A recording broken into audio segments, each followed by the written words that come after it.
je voulais m'acquitter d'abord d'un devoir, celui de saluer, de remercier tous ceux, toutes celles qui sont dans cette salle.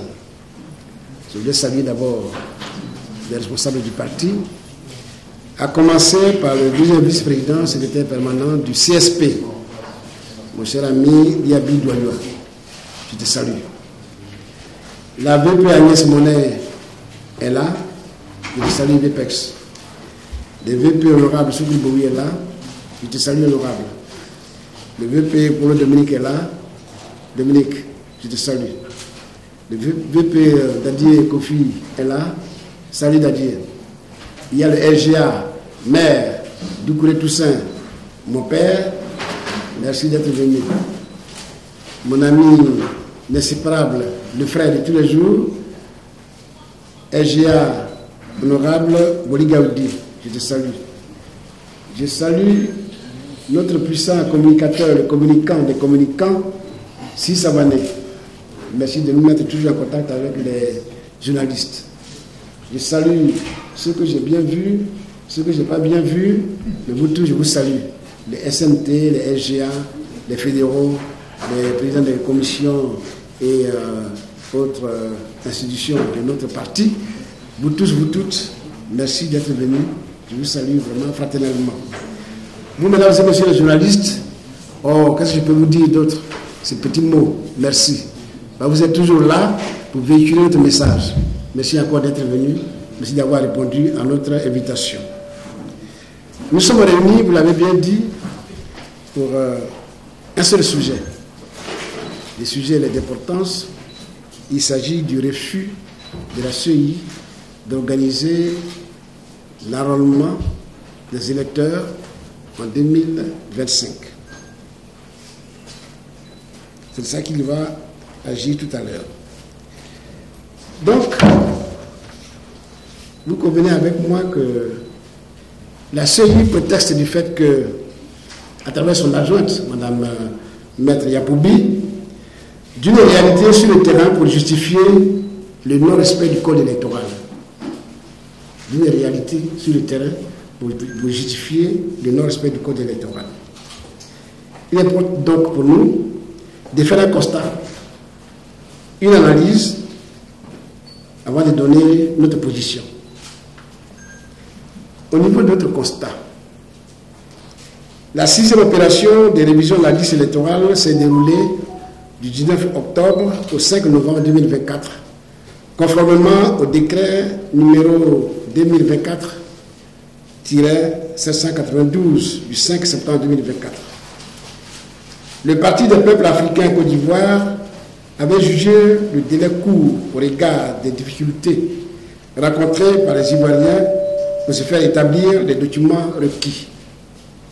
La CEI, dans un communiqué en date du 8 novembre 2024, avait prolongé la période de recensement d'une petite semaine, c'est-à-dire jusqu'au 17 novembre 2024. Ce temps s'était encore révélé insuffisant pour prendre en compte le grand nombre d'Ivoiriens qui avaient pris d'assaut des centres d'enrôlement. En vue de réparer cette injustice qui frappe certains Ivoiriens à travers leur non-inscription sur la liste électorale, le PPACI avait compté sur la 7e opération censée se dérouler en 2025, conformément au code électoral qu'il exige chaque année. C'est pourquoi le PPACI, dans un souci de voir organiser une élection apaisée, a adressé une correspondance au gouvernement dans le mois de janvier 2025. La CEI, pour justifier son refus, on l'a dit, a, à travers sa porte-parole adjointe, Mme Yapoubi, et cela le 9 février dernier, déclaré sur un plateau de télévision, et je cite, « Il est totalement impossible de réaliser une révision annuelle de la liste électorale en 2025. Ce n'est pas une question d'argent, mais plutôt une réalité sur le terrain. En tant qu'experts, au pluriel, en organisation d'élections, nous savons de quoi nous parlons. » C'est Mme Yapoubi qui dit cela. Quelle est donc notre analyse? En affirmant de façon péremptoire, je cite encore pour que ça soit bien dans l'esprit des uns et des autres, en affirmant de façon péremptoire, il est totalement impossible de réaliser une révision électorale de la liste électorale en 2025. Ce n'est pas une question d'argent, mais plutôt une réalité sur le terrain. En tant qu'experts en organisation d'élections, nous savons de quoi nous parlons. Félicitations, Madame Maître Yapoubi. À travers donc sa porte-parole adjointe, Maître Yapoubi Yolande, épouse Yapoubi, la CEI démontre à suffisance sa volonté manifeste d'entraîner allègrement le processus électoral ivoirien vers les abîmes. Le 9 février dernier, sur un plateau d'une chaîne de télévision ivoirienne, Maître Yapoubi disait qu'elle sait de quoi elle parle. Elle sait de quoi elle parle. Si tel est le cas, alors pourquoi la CEI ne prend-elle pas la peine d'expliquer aux acteurs de la vie politique ivoirienne et aux Ivoiriens les raisons qui fondent l'impossibilité d'organiser cette révision de la liste électorale, pourtant prévue par l'article 6 du Code électoral. L'article 6 du Code électoral, alinéa 3, à cet égard, dit clairement: la liste électorale est un document administratif sur lequel sont inscrits l'ensemble des électeurs. Elle est permanente et publique. La liste électorale est tenue à jour annuellement par la commission chargée des élections pour tenir compte des mutations intervenues dans le corps électoral. Voilà ce que dit la loi électorale. En effet, le législateur ivoirien, au terme du 3e alinéa de l'article 6 de la loi électorale, dispose que chaque élection dans le pays, pour chaque élection dans le pays, la liste électorale tient compte des mutations, je dis bien des mutations intervenues antérieurement à cette élection, de sorte à permettre à tous les citoyens ivoiriens d'exercer leur droit de vote conformément à la Constitution ivoirienne. Dès lors, comment comprendre qu'on puisse raisonnablement affirmer que respecter la loi, c'est faire la révision électorale chaque année, mais pas forcément avant l'élection en année électorale. D'ailleurs, depuis quand la CEI s'est-elle rendue compte de l'impossibilité d'effectuer une révision en 2025? Pourquoi alors que cette institution est financée par le contribuable ivoirien, s'abstient-elle, je dis la CEI, s'abstient-elle de lui rendre compte? Pourquoi la CEI refuse-t-elle d'expliquer les réalités du terrain qui font qu'il est impossible de satisfaire à cette exigence légale alors que nous ne sommes qu'en février 2025? La CEI serait-elle au-dessus de la volonté du peuple?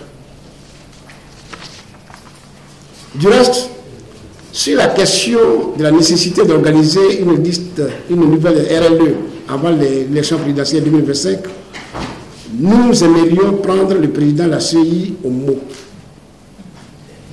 C'était le 19 octobre 2024, à Djiglo, lors de la cérémonie de lancement de la RLE 2024. Coulibaly Coulibière et la CEI avaient estimé à 4 500 000 le nombre d'Ivoiriens en âge de voter, mais qui n'étaient pas encore inscrits sur la liste électorale. Ils ont obtenu ce chiffre en croisant le nombre d'Ivoiriens en âge de voter recensés lors du dernier RGPH avec le nombre d'inscrits figurant sur le fichier électoral en leur possession. Or, malgré la prolongation du délai de la dernière RLE d'octobre à novembre 2024, sur cette estimation de 4 500 000, seulement 943 1147 requérants ont pu effectuer effectivement de l'inscription. Ce qui suppose, quand on a compte des chiffres qu'il a lui-même communiqués, il existe encore 3 500 000 Ivoiriens en âge de voter qui, pour des raisons diverses, n'ont pas encore pu se faire inscrire. Il est donc surprenant que le président de la CEI, qui affirme à chacune de ses sorties son engagement ferme à organiser des élections libres, transparentes et ouvertes, évoque l'éventualité de faire la RLE 2025 après les élections présidentielles. Option qui reviendrait à priver de leurs droits, donc à exclure potentiellement du scrutin présidentiel par simple décision administrative plus de 3 500 000 Ivoiriens en âge de voter. Sans compter les nouveaux majeurs de 2025 et les inscrits qui ont changé dernièrement de domicile suite à un déménagement, soit de patronyme après un mariage. Pourquoi envisager une telle option malgré le fait que l'État ait mis à la disposition de M. Cuibière le financement de 27 milliards de francs sollicités et que la CEI possède une forte expérience en matière d'organisation de RLE avant chaque scrutin présidentiel, comme il a déjà fait en juin 2015 et en juin 2020. La Côte d'Ivoire, à ce jour, le seul pays du top 4 de la CEDEAO, encore dans l'incapacité d'organiser des élections apaisées et sans crispation. De l'avis du PPACI, ce n'est pas seulement qu'une question d'institution qui serait meilleure au Nigeria, au Ghana ou au Sénégal. L'explication est aussi à chercher dans les objectifs et les choix qu'opèrent ceux qui exercent une portion de pouvoir décisif dans notre pays. Pour briser le cycle d'élections stressantes et bâtir notre propre modèle de stabilité, il nous faudra bien tirer les leçons et changer de méthode. Au total, le sentiment général qui se dégage est que le refus de la CEI d'effectuer une RLE avant les élections d'octobre 2025 s'apparente à une escroquerie d'ordre intellectuel, politique et social. L'escroquerie intellectuelle porte sur les réalités de terrain, inexpliquées et inexplicables, parce qu'en réalité inexistantes. Surtout qu'elle échappe au code électoral et à la procédure édictée par la CEI elle-même. L'escroquerie politique tend à exclure, à gêner ou à berner l'adversaire. L'escroquerie sociale réside dans le fait que l'État dénie aux citoyens son droit élémentaire d'exister, de voter, donc de choisir son dirigeant.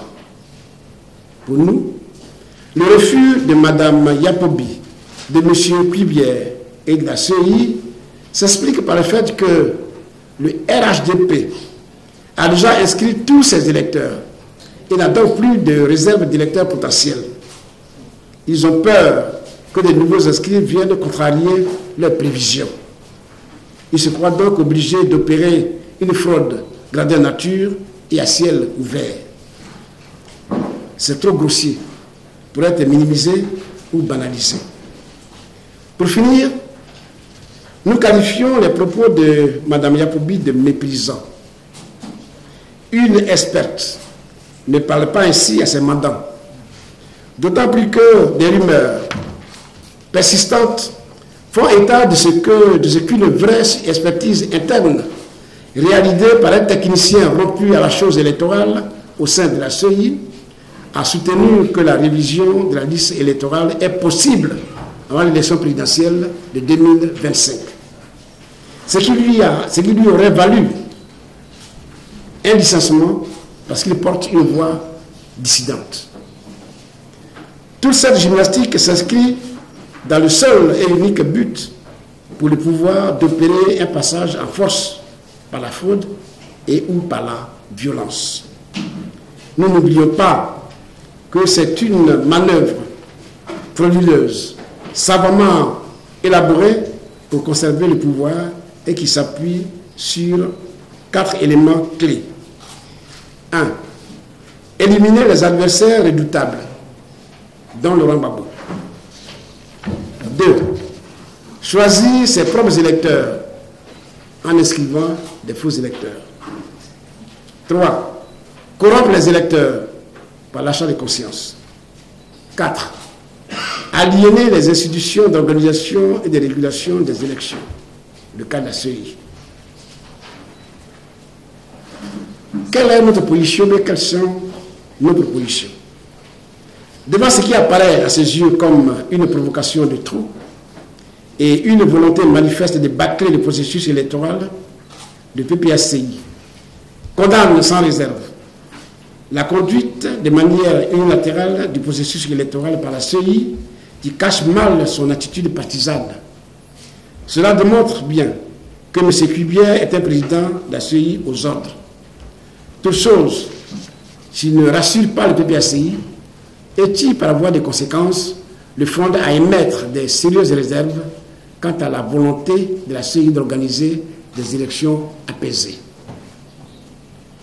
Le PPACI dénonce avec véhémence la duplicité du président de la CEI dont les propos appellent toujours des questions. Le PPACI exige la dissolution de la CEI qui constitue aujourd'hui un réel danger pour la paix en Côte d'Ivoire. Le PPACI exige la programmation avant l'élection présidentielle de 2025 d'un nouvel enrôlement en 2025 conformément à la loi. Le PPACI attire avec insistance l'attention du gouvernement sur le sabotage du processus électoral par le président de la CEI. Le PPACI tient M. Coulibaly Cubière entièrement responsable des conséquences que le refus d'organiser une RLE 2025 avant l'élection présidentielle pourrait engendrer. Le PPACI informe ses militants et militantes, sympathisants et sympathisantes et l'ensemble de la population ivoirienne que le parti n'acceptera pas l'exclusion intentionnelle d'Ivoiriens du processus d'enrôlement. En attendant l'organisation effective de la RLE 2025, le PPACI demande à ses militants, sympathisants et à tous les Ivoiriens en âge de voter d'aller retirer leurs documents administratifs déposés depuis 2024 et qui sont encore en souffrance. Des missions d'information et de sensibilisation seront diligentées sur le terrain pour expliquer les enjeux de l'élection présidentielle de 2025 ainsi que les conditions d'organisation d'élections apaisées. Enfin, le PPACI exhorte ses militants et ses partisans à rester vigilants, déterminés et mobilisés pour faire barrage à toute velléité de manipulation de la liste électorale et pour faire aboutir toutes nos revendications indispensables à l'organisation d'élections inclusives, crédibles et apaisées. Je vous remercie.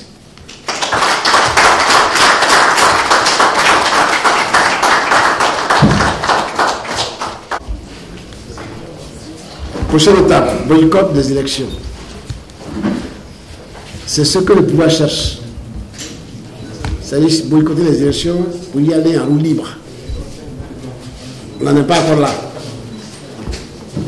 Nous savions les difficultés qui allaient se présenter à nous quand nous sommes allés aux élections locales. Nous connaissons le score, nous connaissons le score du RHDP. Ça nous a permis d'apprendre et de comprendre. Et c'est parce que nous avons appris et compris qu'ils cherchent à utiliser d'autres moyens pour avoir les résultats qu'ils ont eus. Mais ça ne se passera pas comme ça.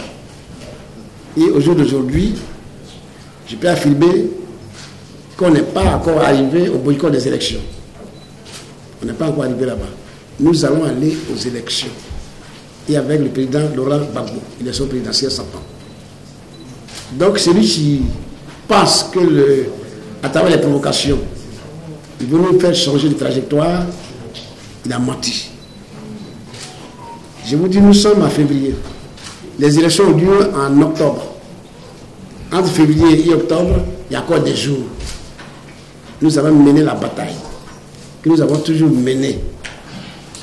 Et Dieu aidant, mais les hommes aidant, je pense que nous aurons des résultats positifs.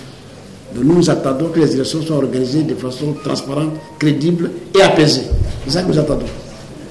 Pour l'instant, à l'heure où je vous parle, il n'est pas question de boycotter les élections. C'est clair. Ferdinand, quelle est la meilleure solution? La meilleure solution est très simple. C'est-à-dire organiser les élections où le vainqueur est le vrai vainqueur et le perdant le vrai perdant. Et que le perdant congratule le vainqueur. C'est ça qu'il s'agit. Organiser les élections propres. Pour le faire, nous avons déjà dit plusieurs fois, la CEI d'aujourd'hui n'est pas bonne. Il faut la changer. La liste électorale dont nous parlons aujourd'hui, elle est truffée de fraude, de faux électeurs. Il faut l'auditer. Il y a tellement de choses à faire pour que les élections soient propres, apaisées, transparentes et crédibles. Donc, les revendications que nous avons déjà émises, ces revendications sont toujours de mise, parce qu'il n'y en a encore fait. C'est peut-être ça que vous nous reprochez. Vous revendiquez, vous n'avez pas de résultats, vous revendiquez toujours. Mais c'est ça, il s'agit là du rôle de l'opposant, de nous autres. Nous revendiquons de façon légale et démocratique. Vous comprenez bien ça? Nous revendiquons de façon légale et démocratique. Il y en a qui font des raccourcis. Hein? Il y en a qui font des raccourcis. Et les exemples sont connus en Côte d'Ivoire. Mais nous, on n'est pas dans ces raccourcis. Nous revendiquons de façon légale et, comment je dis ça, et démocratique. C'est tout. C'est long, c'est vrai. Quand on n'a pas la volonté, le courage, la patience nécessaire, ça paraît long. Mais quand ça aboutit de façon, j'allais dire, permanente, de façon définitive. Parce que les raccourcis ne mènent nulle part. C'est ça que nous voyons aujourd'hui. Les raccourcis, il faut que notre pays n'est plus notre pays. La Côte d'Ivoire n'est plus la Côte d'Ivoire. Si les choses s'est passées normalement, ce pays sera encore notre pays, sera encore la Côte d'Ivoire. C'est à vous de tirer les leçons. Donc nous sommes là pour évoquer les points de crispation pour lesquels il faut lutter, les améliorer, trouver des décisions qui arrangent tout le monde. C'est pour ça que nous avons souhaité le dialogue politique avec le pouvoir. Il ne répond pas. Et ce n'est pas pour ça que nous allons baisser les bras. On dit ceci, ils ne répondent pas. Je vous ai dit que j'ai écrit à la CEI et au ministre de l'Intérieur pour qu'on programme la RLE 2025. J'ai écrit le 15 janvier 2025. Donc, il n'y a pas très longtemps parce que le février arrivait. Et comme c'est le mois de février et mars que nous proposions, on a envoyé donc ce courrier. Il n'a pas daigné répondre. Mais ce n'est pas pour ça qu'on va s'arrêter. Il n'a pas répondu, mais moi je suis devant vous ici. Et ensemble, on va en parler. On dit, ça c'est les personnes qui le disent, la goutte d'eau qui tombe de façon permanente sur une roche, cette petite goutte d'eau finit par percer la roche. Aujourd'hui, on se dit fort, mais on n'est jamais suffisamment fort pour être toujours plus fort. Donc bon, on fait avec. Notre rôle c'est de nous battre démocratiquement et nous continuons la bataille.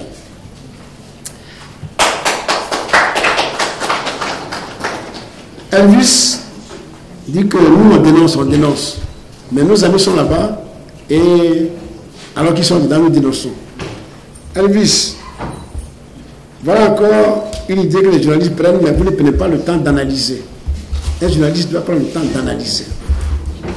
Si mes souvenirs sont bons, sur 17 membres de l'actuelle CEI, nous n'avons qu'un seul représentant. Un seul. Donc même si son idée était bonne et qu'on passe au vote, il s'est bien en minorité. Toujours. Est-ce pour autant qu'il faut l'extraire de ce groupe pour qu'il vienne s'asseoir avec nous et que les autres continuent comme ils veulent? Non. Je vous ai parlé de la goutte d'eau qui pèse une roche, qui finit par briser la roche. Nous y sommes représentés, mais vous savez, nous ne sommes même pas représentés à un niveau qu'il fallait. Quand on en parle, les gens se moquent un peu de nous. Là, je le répète, en tant que responsable politique, président exécutif du parti, que par principe, depuis que la CI est à la CI, il doit occuper le poste qu'on lui a promis. Jusqu'à présent, ce n'est pas ça. C'est ça, c'est aussi les incongruités de cette CI. Donc, retirer notre représentant, tout comme le PDC nous l'avait dit, nos représentants de la CI, c'est de donner encore l'occasion au RHDP et à la CI d'aller en roue libre aux élections. Et ils n'attendent que ça. Ces provocations ne sont pas des provocations anodines. Ils nous provoquent pour qu'on prenne la décision qui les arrange. On quitte demain la CI, et alors ils sont partis. Mais quitter aussi la CI, c'est nous seuls qui sommes les maîtres du jeu. C'est nous qui avons mis notre représentant. Les jours où on ne le soumettra plus, on le sortira. Pour l'instant, il y est, pour les raisons que j'ai évoquées. Il y est pour les raisons que j'ai évoquées. Et c'est ça qui nous permet aussi d'avoir des informations. Voilà. On me dit que, des rumeurs disent qu'un technicien aurait dit que la révision de la liste électorale est possible. Ils ont fait appel à plusieurs spécialistes. Le spécialiste a dit que tout ce que vous dites là c'est faux. Moi, ce que je dis là c'est possible. C'est un ancien de la maison. Et on l'a renvoyé pour ça. Ça aussi, il faut en tenir compte. C'est à nous d'en parler. Et vous les journalistes, c'est à vous d'attaquer dans ce sens-là. À vous d'investiguer pour avoir les informations vraies. Moi, je suis politique. Je suis à bas des rumeurs que je vous donne l'information. Mais allez-y investiguer. Et vous verrez si c'est vrai ou faux. C'est ça qui est la réalité. Donc, ce n'est pas sortir la CI qui règle le problème aujourd'hui. Le problème que nous voulons régler, c'est un problème des Ivoiriens. Il y a des Ivoiriens qui n'ont pas de représentants à la CI. Hein. Nous, c'est parce qu'on n'a pas de politique qu'on est à la CI. Il y a des Ivoiriens anonymes qui veulent que les élections se passent bien, mais qui n'ont pas de représentants là-bas. Qui parlent pour eux? Notre rôle, c'est de tout faire pour que ceux qui veulent braquer l'élection présidentielle 2025 ne puissent pas le faire. C'est ça qui est notre rôle. Et on est prêt pour ça. Je vous ai dit que d'abord, ceux qui étaient en train d'hésiter, ils ont déposé les papiers depuis longtemps, et comme rien ne se passe, ils ne veulent pas aller les retirer. Je les exhorte à aller retirer leurs documents administratifs. 2, nous allons envahir le terrain pour expliquer à la population les enjeux de ces élections, ainsi que les conditions qu'il faudrait pour que les élections soient apaisées. Parce que les gens disent élections apaisées, crédibles, transparentes, des bouts de lèvres. Ils le disent pour donner un message à leurs mandants. Mais nous savons très bien que ce n'est pas vrai. Ce n'est pas vrai. Il faut aller expliquer aux parents que les élections qui arrivent là, voilà les enjeux. Que les élections qui arrivent, voilà les conditions qu'il faudrait pour qu'elles se passent bien. C'est tout ce que les parents demandent. Nous allons diligenter ces missions-là sur le terrain. Chers amis, donc, et la dame, semble-t-il, elle aurait dit sur le plateau de la télévision que le programme ou le programme qu'ils ont réalisé là, ça a été fait de façon consensuelle avec les partis politiques. Je vous dis, c'est comme un mariage. Quand on va au mariage, le jour du mariage, on est content, hein? On est dans la robe blanche, on est marié, tout ça, le monsieur a des cravates, tout. Mais quelques temps plus tard, ça ne va plus. Le consensus est rompu. Donc avec la CI, même si on est dedans, et que les partis politiques avaient donné certainement leurs accords pour telle ou telle opération, au jour d'aujourd'hui, le consensus est rompu. Donc, il faut revoir le contrat. Il faut revoir le contrat. Avec Mme Yaboubi, il faut qu'on revoie le contrat. Quel était le contrat au départ? Le contrat était qu'on organise les élections transparentes, inclusives, crédibles et apaisées. Nous estimons que ce contrat est rompu. On n'a plus confiance en notre CI. Il faut voir. D'où la demande de dialogue avec le pouvoir pour régler tout ça. Le pouvoir qui veut s'arc-bouter sur son pouvoir, oui, ne veut pas en entendre parler. Bon. Ou bien on a un pouvoir dictatorial, ou bien on a un pouvoir démocratique. La démocratie a ses exigences. Et ce n'est pas facile. N'est pas démocrate, tu veux. Il y a un Babou Laurent qui vous permet d'être démocrate. Et il a prouvé pendant des années. Mais on n'est pas démocrate, tu veux. Donc il faut semblant de prendre la démocratie pour faire bien. La démocratie par la parole, nous n'en voulons plus. Nous voulons la démocratie par les actes. Et c'est pour ça que nous sommes là. Cher ami. Merci, Président. On va passer à la deuxième série de 3 questions. Prenez le micro, vous présentez, donnez le nom de votre organe et posez votre question. Moi, je suis Gab Dupéry. Je suis journaliste indépendant. Bon, vraiment des contributions dans plusieurs organes. Donc, la news et News. Moi, je reviens sur ce que le ministre vient de dire. La goutte d'eau qui finit par percer la roche. L'année passée, on a écrit le PPRC a écrit au RHDP pour lui demander un rendez-vous concernant le cas dans le Rwanda. Ils n'ont pas daigné donner une suite à cela. Ça, c'était une goutte d'eau. Ça n'a pas percé. Ça n'a même pas fait de traces sur la roche. Et on est toujours dans des propos, dans des analyses, dans des demandes qui ne sont pas satisfaits, et nous continuons, et que je fais le rapprochement entre notre action, certes non visible concrètement, et la goutte d'eau. C'est bien ça dans nos pays. Vous êtes journaliste. Est-ce que vous savez bien ce qui se passe en Côte d'Ivoire? Est-ce que vous savez bien ce qui se passe en Côte d'Ivoire?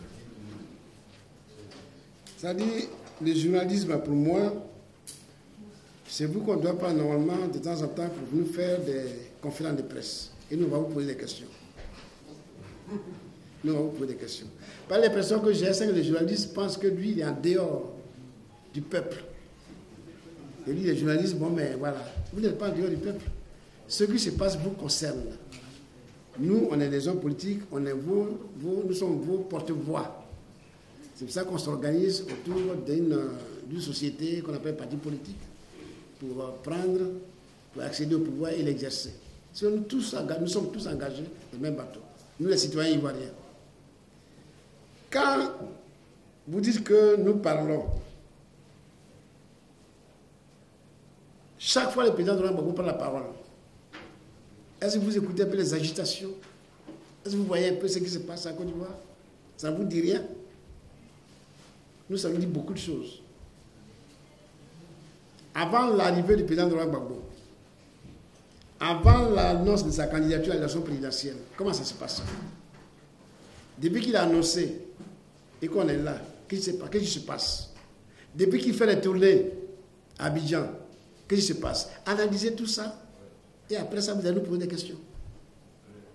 La vie politique, c'est aussi ça. C'est-à-dire qu'on tient compte de tous les éléments. Il ne faut pas dire qu'on ne fait rien, que ce qu'on fait là, bon, ça n'apporte rien. Non, ça apporte beaucoup. Ça apporte beaucoup.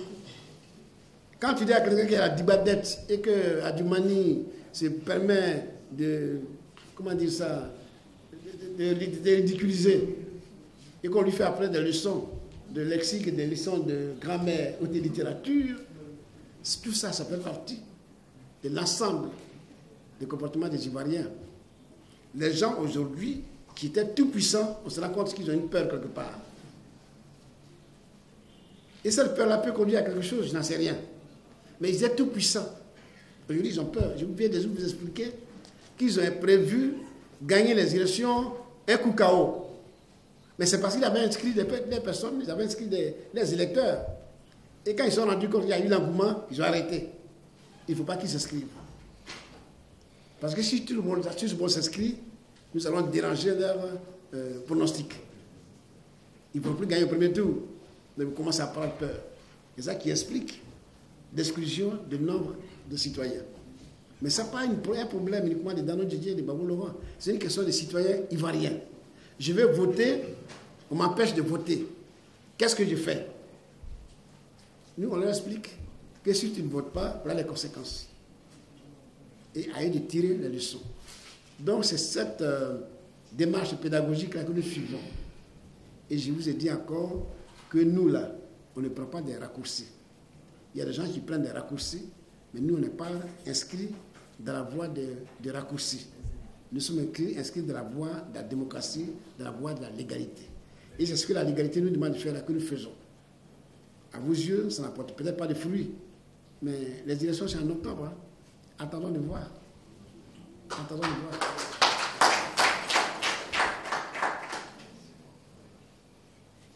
Zaté, connexion ivoirienne, est resté sur sa fin. Il n'est pas pour te faire la case à commencer, mais. Moi, j'ai pris un petit déjeuner avant de venir. Hein. Donc, ce que je retiens dedans, c'est l'unité d'action dont vous avez parlé. Oui, dans un pays, c'est comme ça. Ça dit, quand un problème se pose, les citoyens se mettent ensemble pour défendre leurs intérêts. Vous vous souvenez de la marche contre la vie chère, M. Zaté? Vous, en tant que journaliste, quand il y a eu la marche contre la vie chère, vous étiez où? Vous n'étiez pas concerné. Vous vous êtes senti non concerné par la vie chère. Oh, c'est ça que vous vivez tous les jours en tant que journaliste. La vie chère que condamne, que dénonce l'association, je ne sais pas comment on appelle cette association, c'est aussi pour votre bien-être. Et ils ne sont que les porte-paroles, les porte-flambeaux. Mais si au moins sur la vie chère, vous n'avez pas pu vous mettre ensemble pour mener la lutte, c'est pas là où chacun cherche son intérêt pour gouverner demain là que ça va être facile. Donc on est d'accord pour mener des actions communes pour changer les choses. Mais chaque chose a son temps. Laissez les hommes et les femmes s'organiser. Et ce que vous demandez là, peut-être qu'on l'aura.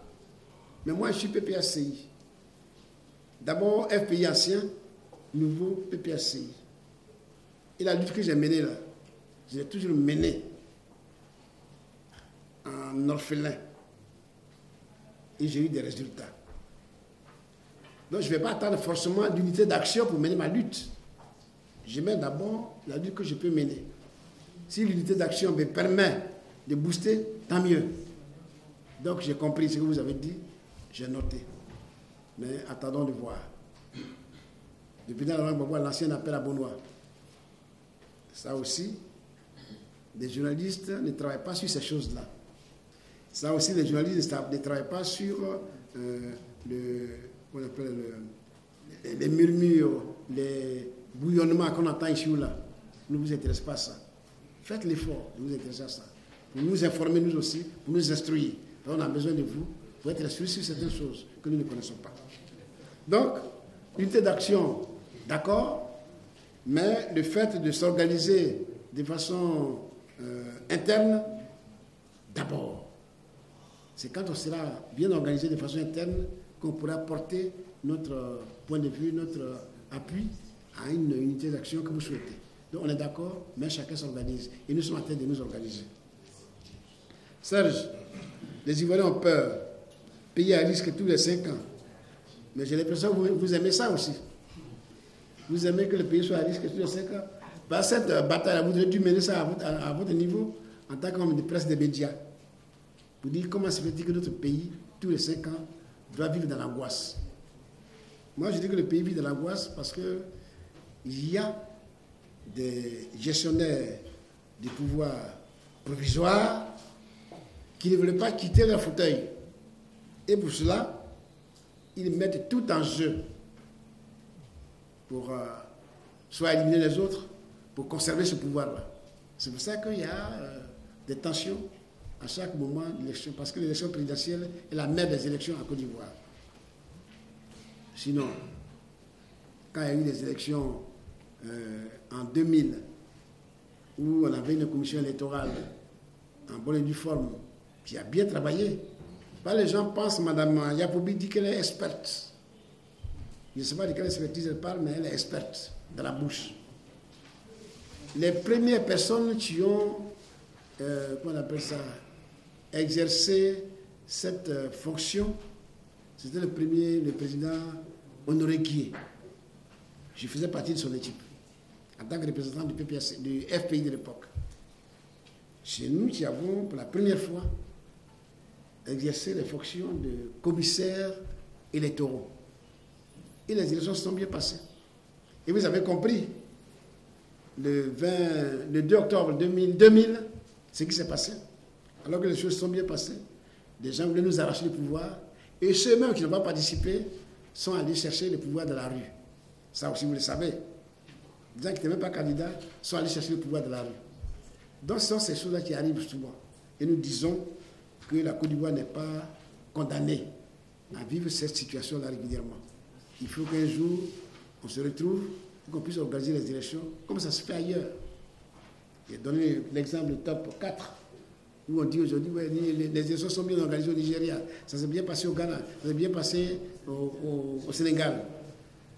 Mais les gens qui prennent le Sénégal comme exemple, comme modèle, je ne sais pas d'où ils tiennent tout ça, Bah, nous, on a vécu, on a vu ce qui s'est passé au Sénégal. Au Sénégal, il y a eu un moment où le pays était bloqué. En tout cas, les Ivoiriens oublient ça. Et ils pensent que c'est tombé du ciel. Non. Les problèmes que nous vivons en Côte d'Ivoire, là, les Sénégalais l'ont vécu. Les Sénégalais l'ont vécu. Donc, c'est toujours beau de donner des exemples, mais il faut qu'on donne des exemples bien fondés. Voilà. Donc, chers amis, le PPACI, comme toujours, continue de faire des sacrifices. Oui, des sacrifices, nous en faisons toujours. Ce sont des sacrifices qui font qu'aujourd'hui, vous avez tous là devant vous des anciens exilés, des gens qui n'ont plus de vie, des femmes qui n'ont plus de vie, qui pensent à leur pays et qui se privent de beaucoup de choses. Nous, la majorité d'entre nous, nous sommes des retraités. Hein. Ce n'est plus un retraité qui va venir être devant la lutte et puis aller marcher avec les jeunes. Non. Au moment où on devait marcher là, c'est passé, mais on est encore là. Pourquoi? Parce que nous pensons que la lutte n'est pas encore terminée. Donc pour vous, nous sommes encore là. Ce sont des sacrifices que nous consentons pour le pays. Gbagbo Laurent, à son âge, est encore dans la lutte. Il a vu ce qu'il a vu. Il a eu ce qu'il a eu dans sa vie politique, dans sa carrière politique. On pourrait dire qu'il a tout eu, il a tout vu. Mais il dit, la lutte n'est pas encore terminée. Je me dois d'être encore là, parce que les enfants ont encore besoin de moi. C'est tout. Donc voilà les sacrifices que nous faisons, que nous sommes prêts encore à faire pour le pays et pour sa jeunesse. Voilà, camarades, chers amis, les quelques idées, les quelques réponses que je voulais donner à vos préoccupations. J'espère que vous êtes satisfaits. Si ce n'est pas le cas, bon, chacun partira avec ce que j'ai dit et analysera à sa façon. Pour voir si, mais si par hasard il y avait des choses que je devais dire que je n'ai pas pu dire, on peut m'appeler pour dire, Père, s'il y avait ceci ou cela, vous n'avez pas abordé tel ou tel sujet. Comme ça, la prochaine fois, on peut le faire. Mais retenez tout simplement que nous sommes engagés, nous sommes embarqués dans le même bateau. C'est pour la Côte d'Ivoire. Une Côte d'Ivoire fraternelle, une Côte d'Ivoire prospère, une Côte d'Ivoire où il fait beau vivre. C'était la Côte d'Ivoire d'hier, ce n'est plus la Côte d'Ivoire d'aujourd'hui. Et battons-nous, on peut retrouver notre pays. On peut retrouver notre pays. C'est pour ça que nous nous battons tous ensemble et on compte sur vous pour en arriver là. Voilà, nous sommes au terme de notre conférence de presse. Je l'ai dit tout à l'heure, hein, mais je vais reprendre. C'est-à-dire, la Côte d'Ivoire n'est pas condamnée à vivre dans l'angoisse, dans le stress, dans la peur, tous les jours. J'avais dit tous les 5 ans. La Côte d'Ivoire n'est pas condamnée. Nous sommes un pays essentiel. Nous avons tout ce qu'on peut avoir dans un pays pour bien vivre. Des personnes gèrent aussi aujourd'hui le pouvoir d'État. Nous estimons que c'est mal géré. Et c'est parce que c'est mal géré que nous cherchons à les dégager démocratiquement.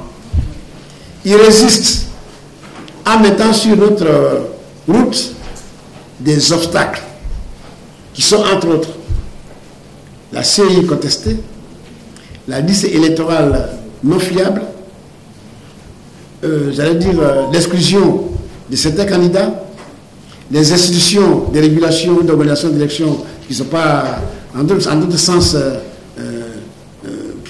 dans les normes pour apaiser les Ivoiriens. Et c'est de tout ça qu'il faut parler. Notre rôle, c'est de les amener à changer. Ils ne veulent pas changer. Au jour d'aujourd'hui, ils ne veulent pas changer. Nous avons espoir qu'ils vont changer parce que ce n'est pas parce qu'ils ne vont pas changer que nous allons arrêter la lutte. Nous continuerons la lutte. Et la lutte là, c'est pour arriver à des élections démocratiques, des élections crédibles, transparentes, inclusives et apaisées. Le mot apaisé, qui aujourd'hui sur toutes les lèvres. On va continuer. Et j'exhorte les Ivoiriens, surtout les journalistes, à nous aider à mener ce combat, chacun dans son domaine. Nous par vos écrits, par vos commentaires, mais nous par l'action politique sur le terrain.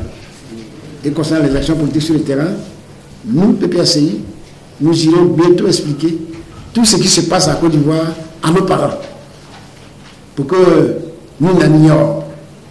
Nous irons expliquer tout ce qui se passe à nos parents sur le terrain. Nous comptons donc sur vous pour que le pays change positivement, pour que ce pays retrouve la paix, pour que ce pays retrouve sa stabilité, retrouve sa notoriété, retrouve sa prospérité. Nous comptons sur vous. Parce qu'avec le pouvoir d'aujourd'hui, nous ne voyons pas grand-chose. C'est le changement qui peut nous permettre de prospecter d'autres horizons. Et bon, et on verra ce que cela va donner. Donc, chers amis, merci d'être venus. Nous comptons sur vous. Nous allons continuer à mener notre combat, qui est d'organiser des élections propres, justes, transparentes, inclusives et crédibles, et surtout apaisées. Cette bataille, on ne voit pas encore les résultats, mais nous ne dormons pas. Nous allons continuer à le marteler tous les jours pour que la Côte d'Ivoire retrouve ses repères. C'est ça qu'il s'agit. Chers amis, merci d'être venus. Bonne journée à tous et à toutes. Et on vous attend pour la prochaine fois. Je vous remercie. Merci, Président.